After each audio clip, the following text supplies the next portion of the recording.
uma aula do Emancipa Venda Nova. Lembrando que não faz sentido nenhum acompanhar o conteúdo dessa aula se você não estiver fazendo a programação de matemática do Emancipa Venda Nova. As questões elas são mandadas diariamente, precisam ser resolvidas e a gente corrige em toda a live do sábado.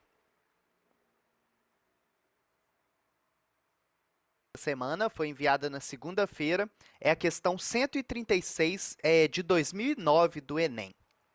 A questão diz o seguinte: o mapa abaixo apresenta um bairro denominado de determinada cidade, no qual as flechas indicam o sentido da mão do tráfego. Beleza, vamos ver o que a questão está pedindo, que é lá embaixo no enunciado. Desconsiderando-se a largura das ruas, qual seria o tempo em minutos que o ônibus em velocidade constante e igual a 40 km por hora, partindo do ponto X, demoraria para chegar até o ponto Y? Então, ele quer saber o tempo em minutos. Beleza. E ele fala que o ônibus está 40 quilômetros por hora, ou seja, em 1 hora o ônibus percorre 40 quilômetros. Beleza, essa questão ela é bem tranquila de se fazer, só que precisa prestar muito atenção para o que a pergunta está pedindo e os dados que ela te dá para resolver a questão. Então, aqui a primeira coisa, você teria que ver o caminho que o ônibus ia fazer. Então, aqui é o ponto X, onde o ônibus está. Ele vai percorrer aqui 1, 2, 3, 4, 5 lados dos quadrados. Ele fala que cada lado do quadrado tem 200 metros, ele fala aqui em cima. Então, percorreu 5 vezes 200 metros, que é igual a 1.000 metros. Como a unidade de medida aqui está em quilômetros, a unidade de medida de distância está em quilômetros, 1.000 metros é igual a 1 quilômetro. Isso aí é aquela tabelinha de conversão de unidade de medidas que eu passei para vocês, e é preciso gravar mesmo, né? Todo mundo sabe que 1.000 metros é 1 quilômetro.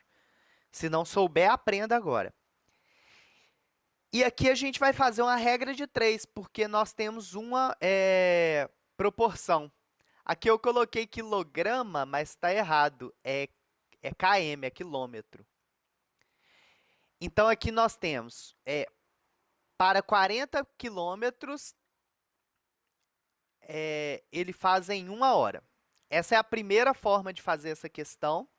Então, nós temos 40 está para 1 hora, assim como 1 quilômetro está para x horas. Logo, a gente vai multiplicar cruzado, vamos ter 40x é igual a 1, porque 1 vezes 1 é igual a 1. Então, teremos x é igual a 1 dividido por 40, que é igual a 0,025 horas. Tem que tomar cuidado, porque a questão tem aqui coisas parecidas. Ó. A C e a D, a C e a A, parece que é uma resposta próxima disso. Só que o resultado que a gente encontrou aqui foi em horas, e a questão está pedindo por minuto. Então, nós temos que transformar hora por minuto. Como isso é uma parte da hora e a hora inteira tem 60 minutos, a gente precisa multiplicar essa partezinha, que é 0,025 de hora, vezes 60 minutos. Logo, a gente teria 1,5. Isso é uma das formas principais de fazer essa questão, que daria a resposta, então, D. A segunda forma é já transformar a hora em minuto. Ela é bem mais prática, essa segunda forma, na minha opinião. Então, a gente vai fazer 40 quilômetros tá para 60 minutos, assim como 1 quilômetro, aqui também está errado, é quilômetro, está para x minutos. Logo, a gente teria, multiplica por cruzado, tan e tan. 40x é igual a 60. Logo, x é igual a 60, passa dividindo, né? 60 dividido por 40, que é igual a 1,5 minutos. Como aqui já estava transformado, a gente já vai ter o resultado. Se trata basicamente de ler o gráfico mesmo, entender o que a questão está falando sobre esse gráfico e depois ver se tem alguma proporção entre os casos de câncer e o número de cigarros fumados diariamente. De cigarro e o número de casos de câncer de pulmão são grandezas que estão relacionadas, mas sem proporcionalidade, pois entre 1 e 14 cigarros diários, o número de casos de câncer é constante. Também é constante entre as pessoas que fumam de 15 a 24 cigarros diários. Para ser proporcional, a gente teria que ter um crescimento constante de casos de câncer relacionado à quantidade de cigarros. Então, vamos supor que a gente tem uma constante aí de 2, por exemplo. Cada um cigarro fumado, a gente tem 2 vezes mais casos de câncer. Isso tinha que se repetir. A cada 2 cigarros fumados, a gente ia ter que ter 2 vezes casos de câncer, que ia para 4 casos de câncer, e assim por diante. A gente ia ver um gráfico muito mais subidinho, assim, ele ia ficar bem subido, assim, ó, uma reta constante de crescimento entre a quantidade de cigarros fumados e a quantidade de câncer. Então, a resposta dessa pergunta é e era só analisar mesmo o gráfico. Com interpretação de gráfico, que vai envolver alguma continha muito básica. E essa questão é interessante porque ela mostra no título do gráfico, mostrando a importância da gente ler corretamente o gráfico, é um dado que é primordial para a resolução da questão.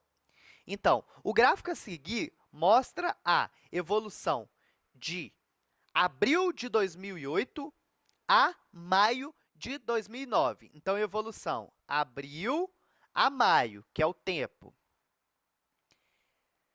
da população economicamente ativa para 6 regiões metropolitanas. Tranquilo. E aqui tem o gráfico. O gráfico, o que é importante da gente analisar é esse eixo e esse eixo. Aqui está a informação de data, aqui está a informação de quantidade da população.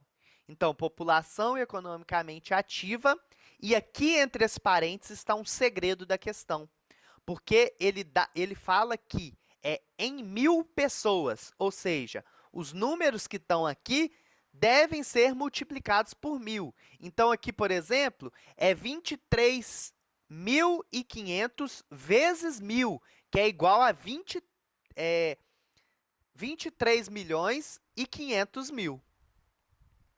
Logo, a gente vai ter o que a pergunta está querendo. Considerando a taxa de crescimento da população economicamente ativa entre 5 e 6 do 9, seja de 4%, então o número de pessoas economicamente ativas em 6 do 9 será igual a. Então, a gente vai pegar aqui no dia 5 do 9, vai colocar um crescimento de 4% nisso, Tem aí duas formas principais de fazer isso. E aí a gente vai descobrir. Essa é uma questão assim, da gente fazer em 2 minutos. Bateu o olho no gráfico, bateu o olho na pergunta, multiplicou por 1,4, que é igual 100% mais os 4% de crescimento, a gente vai ter 23.940.800. Se você não tivesse multiplicado por 1.000, você poderia confundir com a letra A aí. As outras opções eu não vejo maneira de confundir com elas, não. Então, aqui tem 23.020 vezes 1.000, né, que é o que o gráfico está mandando. A gente teria 23 milhões e 20 mil. O título do gráfico, né, fala que é multiplicado por 1.000. E aí a gente teria 4%, que é igual a 0,4, vezes 23 mil milhões e 20, que daria 920.800 de crescimento. Ou seja, o próximo dia teria um aumento, né? Ia ser somado 920. Então, a gente soma 23, que é o que já tinha, mais 920 mil, que daria 23.940. Outra forma é multiplicar 23.020, que é a mesma coisa, gente, da gente estar multiplicando por 1, que é ele mesmo, né? Mais o 0,4, que é a porcentagem. Então, a gente chegaria no mesmo tanto. Aqui é uma forma, a forma aí em decimal, né? Sem porcentagem, que é multiplicando por 1 e pelo 0,4, que foi o crescimento, que aí daria 23.940. Vamos para a próxima. Não é uma questão difícil, mas é uma questão que envolve muita interpretação. Então, eu vou ler ela com bastante atenção. Provavelmente, muita gente teve dificuldade para fazer essa questão. A música e a matemática se encontram na representação dos tempos das notas musicais, conforme a figura seguinte. Então, ele fala que um semibreve é igual a 1, uma mínima é igual a meio, uma semimínima é igual a 1/4, e assim por diante. Ele demonstra em fórmula matemática o que significa cada nota. Como se fosse um gráfico, né? Tem que interpretar. E aí ele continua explicando aqui. Um compasso é uma unidade musical composta por determinada quantidade de notas, em que a soma da duração coincide com a fração indicada como fórmula do compasso. Aí eu pus aqui a explicação. Então, qualquer combinação de notas musical que a soma der 1/4 é igual um compasso. No caso, o compasso dele aqui, que ele vai explicar, a fórmula é 1/4. Então, ele dá exemplo, continuando o texto. Se a fórmula de um compasso for 1/4, então nós temos o compasso igual a 1/4, poderia ter um compasso com duas semimínimas. Exemplo 1 que ele deu. Duas semimínimas é igual 2 vezes 1/4. Semimínimas não é igual a 1/4? Que é igual 1/2, que é igual a um compasso. Aí ele continua o texto. Ou uma mínima. Então, aqui o exemplo 2. Ou uma mínima. Uma mínima é igual 1 vezes 1 meio, que é igual 1 meio, que é igual ao compasso, a essa fórmula de compasso. Isso é só no exemplo, gente. Isso é o texto de explicação da questão. Eu traduzi ele em matematiqueza aqui, para vocês entenderem.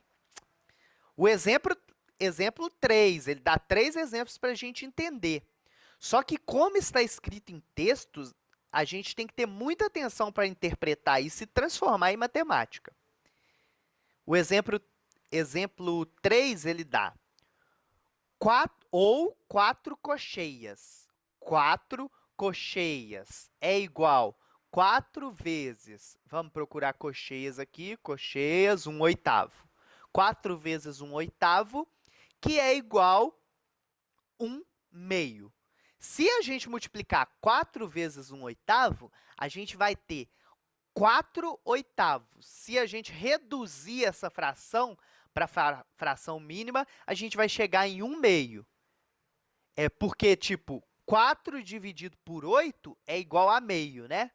Isso aí todo mundo entende. Quem tiver com dúvida em cálculo de fração, me chama para a gente tirar essas dúvidas aí. Não pode ficar com dúvida nesses cálculos simples. Tá, beleza. E agora, beleza, ele me explicou tudo como que funciona esses cálculos. E afinal, o que a questão está querendo? Um trecho musical, aí ele conta aqui pra gente. Um trecho musical de 8 compassos. Lá em cima, ele fala que tinha uma fórmula de um compasso ter um compasso. Então, não podia multiplicar por um só, ou considerar só o compasso. Aqui ele fala 8 compassos, então, cuja fórmula a fórmula desse compasso já é diferente. 3/4 poderia ser preenchido com. Então, ele quer saber qual dessas alternativas corresponde a esse arranjo musical, ou seja, a esse trecho musical, que é um trecho que tem um trecho de, aí eu traduzi aqui, 8 compassos, onde o compasso é igual a 3/4, que foi a informação que ele deu, a gente vai ter 8 vezes, que é a quantidade dos compassos, vezes o compasso, que é 3/4. A gente multiplicando isso, vai dar 8 vezes 3, 24. 1, né, que está oculto aqui embaixo de todos os números. É 1 vezes 4, que dá 4, então fica 24 sobre 4. Se a gente dividir, a gente vai chegar no número inteiro 6. E agora, o que a questão queria de fato? Ela estava perguntando qual das alternativas o cálculo vai dar igual a 6. Então, a melhor forma de fazer essa questão é multiplicando a fórmula aí que está em cada alternativa. Então, vamos lá. Alternativa A, 24 fusas. A gente ia, então, em fusas, via qual fração correspondente a fusas e multiplicava. 24 vezes 1 por 31, 32 avos, é igual 24 32 avos, que é igual, se a gente fizer essa divisão, a gente vai ver que é igual a 0,75. 0,75 é igual a 6? Não. Então, essa não é a alternativa correta. Mesma coisa na B. 3 semínimas é igual 3 vezes 1/4, porque semínimas é 1/4, que é igual a 3/4, que é igual a 0,75, que não é igual a 6, que é o que a gente está procurando. Letra C, 8 semínimas é igual 8 vezes 1/4, que é igual a 8/4, que é igual a 2. 2 não é 6. A gente está procurando 6. Vamos lá, alternativa D, que era a alternativa correta, fala 24 cocheias e 12 semínimas. Então, a gente teria 24 vezes cocheias. Cocheias é representada por 1/8, mais 12 semínimas, que é representado por 1/4, que é igual a 24/8 mais 12/4. Como dará número inteiro, basta resolver essas frações aqui. Poderia tirar o mínimo múltiplo comum entre 8 e 4 e transformar em uma fração só, mas não tem necessidade. Dá para resolver a divisão, que você chegaria em 24 dividido por 8 é igual a 3, 12 dividido por 4 é igual a 3. Logo, a gente chegaria igual a 6. E aí, a gente resolveria essa questão 6.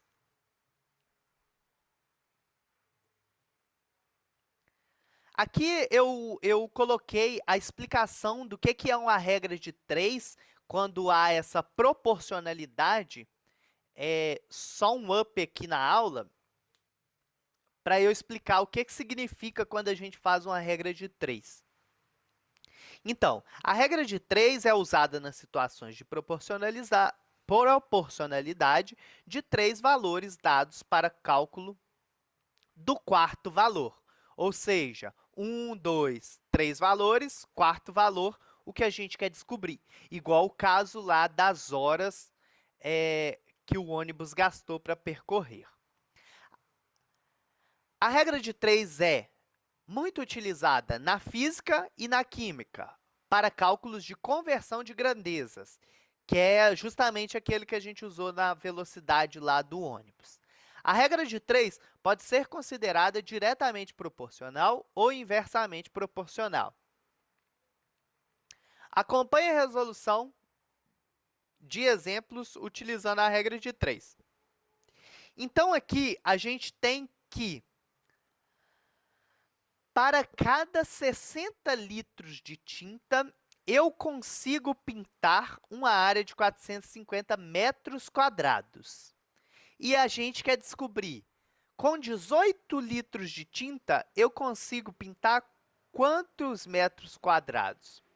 Como ela é uma questão proporcional, a gente iria multiplicar cruzado e iria chegar naquele cálculo que a gente já conhece.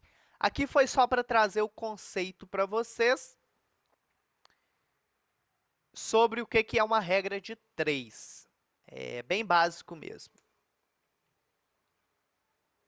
Agora, falando um pouco mais sobre o cronograma, é importante, gente, que vocês resolvam as questões todo dia. Matemática é uma das provas mais importantes do Enem, porque ela tem a capacidade de alavancar sua nota para cima ou para baixo. Igual eu falei, considerando o método do TRI, se você errar questões básicas, que são essas que eu estou passando, que são médias e básicas, que mais caem no Enem, você não vai tirar uma nota boa. Então, a gente está focando em resolver uma questão por dia dessas questões fáceis e médias que você tem que acertar no Enem. E a hora de errar é agora, a hora de ter dúvida é agora, a hora de ficar meia hora fazendo uma questão só é agora, porque na prova você vai ter uma média de 3 minutos para cada questão. Vou dar um exemplo. Sabe essa questão da nota musical? Eu demorei quase meia hora para entender ela quando eu peguei ela para fazer. Por quê? Ela envolve uma interpretação de texto muito boa. Você tem que interpretar e transformar em cálculos matemáticos o que está escrito em português. É uma questão fácil, que não é um cálculo complicado, mas é uma questão de profunda interpretação do que está dizendo, porque a própria questão te ensina a fazer ela. E acaba que a gente perde um tempo danado com essas questões. Se você exercitar pelo menos uma questão por dia, a gente vai conseguir treinar até o Enem para resolver essas questões fáceis e médias, é, ajudando muito no seu resultado para o Enem. Por isso que é importante, pelo menos, uma questão por dia. Você vai gastar, tipo, 15 minutos para estudar matemática, esse é o mínimo que eu acho que deve estudar. O ideal mesmo era se você pegasse 10 questões por dia e resolvesse em meia hora, que é o tempo médio do Enem. E estudar meia hora de matemática por dia é tipo assim, é muito pouco ainda. Deveria estudar mais, porque ele é uma nota muito importante no Enem. Então, se organize, organize sua semana para cumprir esse cronograma de estudo em matemática. Eu estou mandando individualmente para cada um, dar um trabalho danado, separar cada questão, que está dentro do cronograma, que está dentro de questões médias e difíceis, mandar para cada um, depois resolver, ver as possíveis resoluções que a questão tem, depois explicar essa questão para todo mundo que teve dúvida. Então, dá um trabalho muito grande. E como você sabe, eu não sou formado em matemática. Tem muita coisa que eu tenho que relembrar os conceitos para passar para vocês. Então, eu gostaria muito que vocês colaborassem nesse sentido, de fazer as questões, não conseguir, me manda as dúvidas, pode ser que eu não responda as dúvidas na hora, mas eu respondo depois ou respondo na própria live. E outra, se você estiver estudando outros temas na matemática e quiser me mandar dúvida, pode mandar também. Eu vou responder para você individualmente, se eu não for responder isso na live. É importante que eu saiba em que vocês estão errando para eu conseguir auxiliar vocês. Então, cada pessoa vai ter uma necessidade individual. Tem pessoas que têm dificuldade em cálculo com fração. Tem pessoas que têm dificuldade em somar. Tem pessoas que têm dificuldade em cálculos mais complexos. E isso é normal. Por isso que eu estou atendendo individualmente cada um. Eu mando, através da lista de transmissões, as questões e depois, à medida que for acontecendo a dúvida e que vocês forem resolvendo, eu vou respondendo individual o que eu não for responder na live geral ou o que não for uma dúvida geral. Então, é muito importante que vocês colaborem nesse sentido. Eu vou tentar mandar menos questões para a gente ter para a gente concentrar mais nos textos, ler com calma cada texto, mas todas essas questões que eu estou mandando são questões que deveriam ser respondidas em, no máximo, 3 minutos. Até o final desse cronograma de matemática para a gente estar fera em resolução das questões do Enem. Então, grande abraço, conto com a colaboração de vocês.